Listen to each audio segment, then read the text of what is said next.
Right, thanks Nibir for giving us those details. In a significant operation in Chhattisgarh, Gariaband district, 14 Maoists have been killed in a fierce encounter with the security forces. Amongst them was a Maoist leader carrying 1 crore bounty on his head. He has been identified as Chalapati, a central committee member of the extremist People's War Group. The 62-year-old was a central figure in Maoist activities across Chhattisgarh's Bastar region. He was born in Chittoor district in Andhra Pradesh, and Chalapati completed his studies up to 10th standard. He then worked in sericulture sector in Vizianagaram, where he was drawn to the ideology of People's War Group of CPI-ML. He established connections with Maoist factions and went to Sri Kakulam in 1980 to join the Maoist group. Chalapati trained under Maoist commander Ganti Ramesh, also known as Rajanna, and quickly rose up to the ranks. He spent decades underground in Bastar and in Bijapur in Chhattisgarh, orchestrating several high-profile attacks. He was the mastermind behind the attack in Odisha, in which 13 security personnel lost their lives in 2008. He also played a role in kidnapping of Malankangiri collector Vinil Krishna in 2011. Chalapati was also behind the double murder of MLC Kidari Someshwara Rao and the former Aruku MLA Siveri Soma in Aruku in 2018. Little was known about him for years except for the fact that he never moved without his AK-47 rifle. The Andhra Pradesh police got their first lead on how Chalapati looked in 2016. The police found a selfie of him with his wife on a laptop belonging to a Maoist leader in Visakhapatnam. What was known much recently is that he relocated to the Odisha border area to avoid the increasing encounter operations in Bastar. Sources say that he has a chronic knee issue that required treatment. Chalapati was also spotted in Kularighat Reserve Forest, and security forces eliminated him about 5 kilometers from Odisha border. I'm going to start my conversation. Joining me on the telecast is Major General J.K. Bansal. General Bansal, there have been a number of these combing operations that have been conducted by the BSF, by the Indian Armed Forces, which has ensured that there has been crackdown against Maoist activities taking place in Chhattisgarh and neighboring regions. What has led to this successful crackdown of Maoists, and especially the kingpin that has now been executed? Good afternoon, Megha. Thank you very much for inviting me. You know, this strategy has been made between the CRPF, Chhattisgarh Police and the Gariaband Police Group. At the same time, there was one selfie photograph of 2016 of this Chalapati, who was leading to him that where he is, and by all this strategy he has been killed. Otherwise he was a very shrewd person. He knew core language, Hindi, English, Telugu, Uriya, and he was a mastermind for the guerrilla war. As you have already told that he was responsible for killing 2 MLAs, and he kidnapped this district magistrate as well as this. So now this ending his life is a big blow. I'm very to the this movement of Naxalism, which has been told by our Home Minister also, that it is now in the last phase of the breathing, and by 2026 March, the complete Naxalism will be ended, which is, and at the same time, this Director General Police Odisha has also said that it has given a big push to the forces. And Chief Minister Maji has asked Centre to get more forces and helicopters. So all these things will make it possible that by March 2026, the complete elimination of Naxalism is possible. Okay. Back to you, Megha. Let me also get in Professor Madhav Nalapat into the conversation. Professor Nalapat, do you think at this time there is now a movement gaining momentum where a Maoist-free Bharat can be visualized in the near future? Well, the fact is that, Megha, at one time there was a red corridor all the way from Nepal to Tamil Nadu. Now, that corridor has been significantly eroded and is on the way to being eliminated.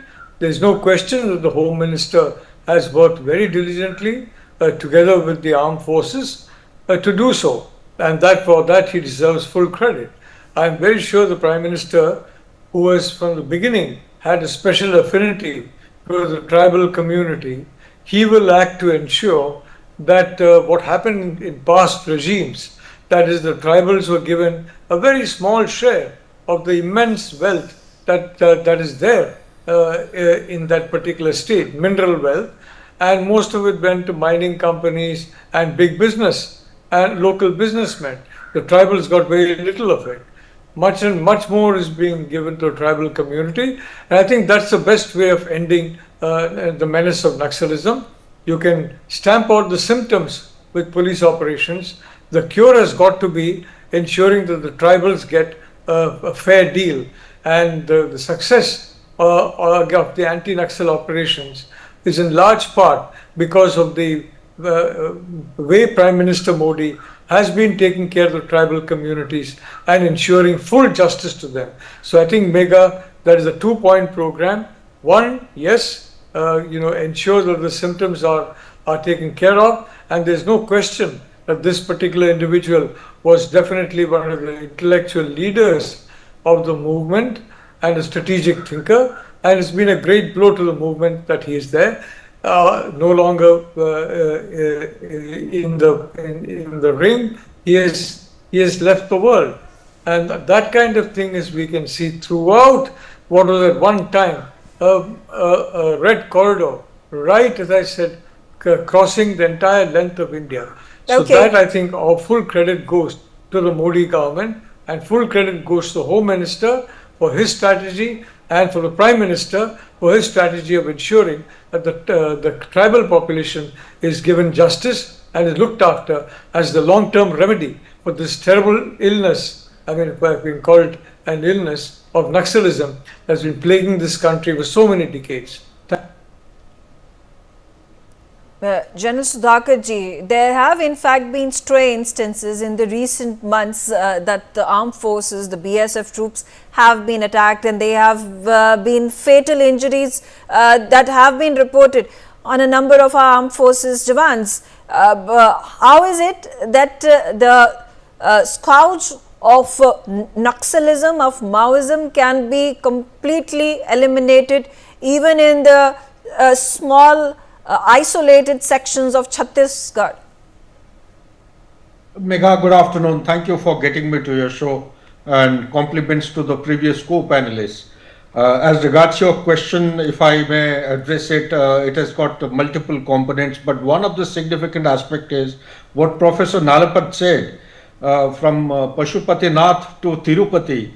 This is to be the red corridor, defined by a huge length and breadth of territory in our country.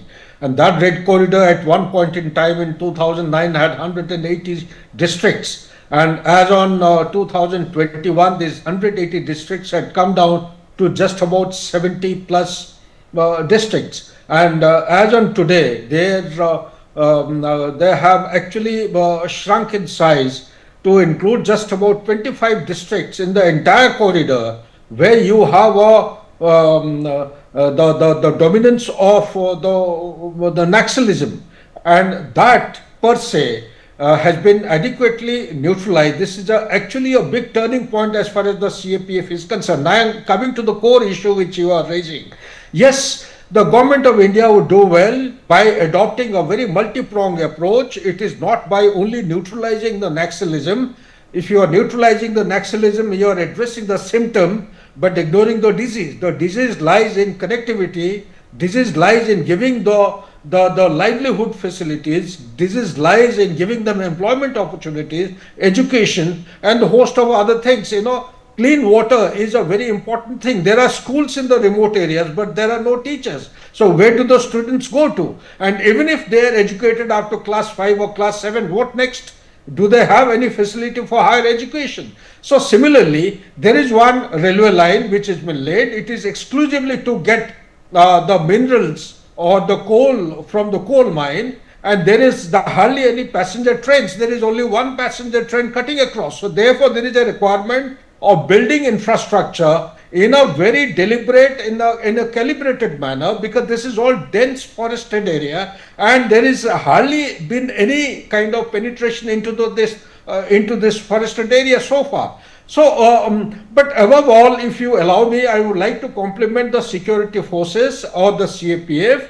There are multiple organs which have come together, and the hallmark of the success of this particular operation actually lies in the political leadership that has been well brought out. But behind the political success that we see, there lies a great deal of deliberation and very focused approach to generate actionable intelligence. After having generated the actionable intelligence, there are 4 different components of the CAPF who have got together. This is a great example of joint operation. They have gone in together, narrowed down to the objective, established contact with minimum or no casualties. 14 people have been killed, and that too, he is a prime target whom we have been looking for several years. This is a big success as far as the CAPF is concerned. Yeah. Last but not the least, yes, absolutely. I will come back to you, sir. I'll come back to you. Let me also get in Sanjay Sahai, former IPS, on the telecast with me. Sanjay Sahai, how is this collaboration going toward, especially that there was a manhunt for this culprit, for this kingpin of the Maoists for several years now? He had been able to orchestrate attacks on MLAs, on district collectors, on magistrates, but he continued to roam scot-free. What has changed now in the past, perhaps in the last 1 decade, that he has, he has been neutralized along with his team? So this Chalapati has been getting into all sorts of violent crimes in the name of Naxalism. There is absolutely no denying that fact. And there's also never been a concerted effort in the manner which has happened in the last couple of years, more so in the present encounter, which lots of agencies have been brought together, and there is no dearth of resources, and also a very clear-cut political and police leadership which charted out the way for this particular encounter to happen. What is important is that in this month itself, that is in January on 6th, we have 8 DRG Jawans who were killed. And another incident happened on the 16th of January, and the subsequent one on the 17th of January, where the paramilitary personnel was attacked. This is only to suggest that there is depth of ideology which is working there in that particular area. They are deeply entrenched, and they have seen the roller coaster ride of police operations and paramilitary operations, and then again coming back to whatever they do the best. So there is no denying the fact that the Red Corridor has been brought to a very limited number of districts as it stands now, and might be we are operating at the most concerted sort of an action in the last so many years. But incidents have happened in 2023 also. There was an incident. And this particular Chalapati, if he was a target, state clear-cut target of attack based on very actionable intelligence, and we were able to get rid of him, it is certainly very praiseworthy. If he has been killed as a part of a general operation, still it's very nice. Running short of leadership on the Naxalite side is the most important. If we are able to get rid of all their top leadership and their ideologues, that will be the biggest blow. And as all the panelists have said, that development is the key. There is absolutely no denying the fact. I was an election observer in Kanker in 2013 elections. And from 2013 elections to 2024, it has been world of a difference. While we were election observers there, the election observers were the main target, followed by the returning officers. And there have been incidents in the earlier elections where even the helicopters were targeted. But the crazy part of the whole situation is that large area there, I presume that things have changed. Even in the surveys before independence and later, I think 3,000, 4,000 square kilometers of area, it remained unsurveyed. So there are nitty-gritty to this whole exercise besides police and paramilitary operation, which needs to be attended to. And the benefits of development, first the development is not reaching there. The benefits of development has to reach the final man, and the presence of the government has to be there very live and kicking, where there is absolutely no reason for the person to move on to the Naxalite side, either out of fear or out of need. Okay. And the capability of local administration to fan out and give them that succor which is required by this completely Naxalite infested area for decades now. Okay, coming back to you, General Bansal, again a big question. Where is it that these Maoist Naxalites are being able to store their weapons, occupy these weapons, and then use them against our security forces? You know, that as has been told that the development is important, but these Naxalite or their movement is stopping the development. And this Naxalite ideology has to be removed from the mind of the local people from there. A development has to be done, and the most of the Naxalites who are there, they are to be brought in the mainstream, and there has been the various scheme by the government of India that offering them 1.5 to 2 lakhs rupees at the outset in the beginning, and then giving them a stipend of 2,000 rupees per month for their establishment and other facilities. So that area, local people has to be taken into confidence, and they must understand that yes, by coming in mainstream is important, because this movement was there, and as the Naxalites, they have got this armed insurgency mobilization, and of course attack. They want to take states by all these kind of insurgent movement, which is not possible in today's world. And now our government has got a strong will to and once the government is having a strong will with all the facilities and all the paramilitary forces, state police at their disposal, the equipment which can do the survey, helicopters. So I feel that as has been very strongly taken by the government, and our home minister is committed to it. So it will end very soon. The development will also be there, and the natural resources will also be well used for the local people over there. Back to you, Megha. Coming back to you, Professor Nalapat, how have the government, the armed forces, the security forces have been able to contain the presence, the infiltration of the Naxalite movement that at one point of time was rampant in Odisha and Jharkhand, Bihar, Chhattisgarh? Now it looks like it's only the smaller pockets of Chhattisgarh where these combing operations are being conducted, and a number of these Naxalites are being neutralized, barring the few incidents that have taken place. Unfortunately, a couple of weeks ago, there was a patrol of about 16 to 20 armed forces personnel who were killed by a Naxalite attack in in a part of Chhattisgarh. Yes, Megha, you're quite right, and I would like to salute the brave hearts who sacrificed their lives and those who are risking their lives in this very necessary war. There's no question that they are very noble people, and they're showing the ultimate duty to the motherland, to India. There's no question about that. And there's also no question that dealing a blow to the top leadership is a very heavy blow to the entire organization. You saw, for example, if you take a foreign context, Hezbollah, Israel neutralized the top leadership and left Hezbollah much weaker. There was no real planning and strategic forces available. There were no local contacts available. Very often is the top, a man like the Chalapati, the person who was neutralized today, he would be having the names of dozens and dozens of contacts in as many places. And with him gone, that information will go, because this information doesn't get transmitted online. It seldom gets transmitted in writing. It's entirely by word of mouth. So there's no question, there's a very significant blow. And as I said, the Home Minister Amit Shah deserves full credit for it, along with the military. And I would also like to say that one issue that again needs to be tackled head on is the issue of narcotics.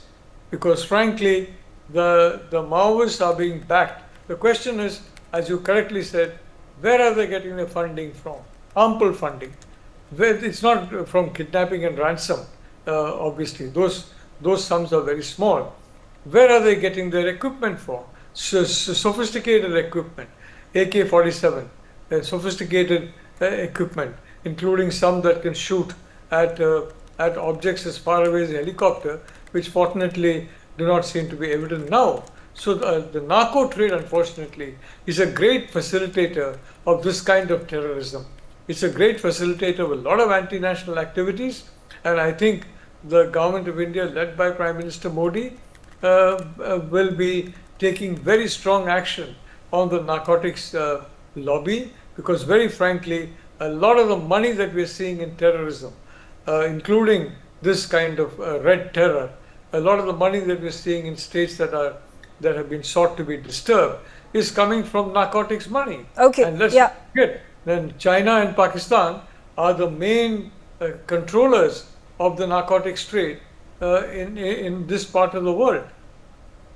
Okay, General Sudhakarji, one more question about how the Home Ministry and the state governments can work together and cooperate in ending the scourge of Naxalism from our entire country and the number of states where there is presence of Naxalites and Maoists. And unfortunately, there have been, heated exchanges that have happened between the Home Ministry and the Jharkhand government and its Chief Minister Hemant Soren, where allegations being put by the Home Ministry that Hemant Soren and his government are protecting the Naxalites, making Jharkhand breeding grounds for Naxalites. Now, how can the two governments work in tandem when the one is not an NDA ally and working in opposition with the union government? Megha, I can't compliment you enough. This is the most important question for a federal democracy like India. And the answer lies in there is something beyond the leadership being demonstrated by the political leadership, be it in the center and the state. What is the need of the hour is something beyond what is being shown. That is the code of conduct. That is the need of the hour today is the statesmanship for the sake of national security. Nation comes first. That has to be realized by one and all. Naxalism per se, it did not start in the Red Corridor. It started way off.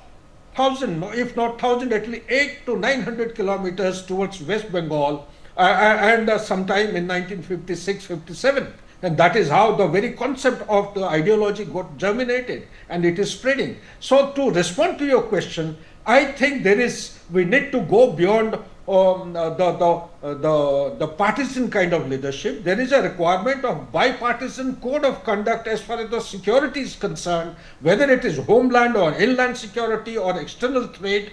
We need to come together. Jointness is the hallmark of success of such kind of operation, which is being driven adequately despite all challenges by our Honorable Home Minister and the Prime Minister. And also to give a little impetus to this, I think the need of the hour is that the state leadership also have to toe the line for the sake of nation and national security. Back to you, Megha. Sanjay Sai, coming to you just about 30 seconds before I wrap this debate up, but your concluding remarks, what is the future, or can there be a timeline set by the union government and the state governments when they work in tandem to eliminate the scourge of Naxalism from their respective states? Leaving aside the features of cooperative federalism, which we see on a day-to-day basis, and being part of the NDA alliance or not being a part of NDA alliance, that defines how the state will be treated, and that also defines how the state will look up to the central government. There is a very clear-cut fact that strategy required in all the areas where the scourge of Naxalism continues even today. And for me, most important part is, having worked in a couple of those areas, is whether the district administration is able to make deep inroads into the last mile administrative capabilities, which means the last road and the last house, and providing protection to each of the developmental activities which happen. Putting a timeline at the top leadership level is only as good as creating the whole capability down the line to even single movement of weapon. The capability to track that every single movement of weapon, and also large amount of things which happen in those areas which remain, if not very visible to the local administration, at least it remains in their knowledge. And the capability is not there to make it reach on a consistent, persistent basis, on a permanent basis, which should happen 24/7, 365. These encounters are very good. It creates a huge amount of momentum. It is able to do away with the leadership, but this momentum has to be maintained in the day-to-day police and the other leadership. And the development administration fruit should be very visible and very clearly endowed upon them in the manner which is projected all over the place. Okay. They should be the real beneficiaries. Absolutely. All right. On that note, I'm out of time. I thank all of you for joining me on the telecast and sharing your views. Now, according to sources to NewsX, that's what we are getting.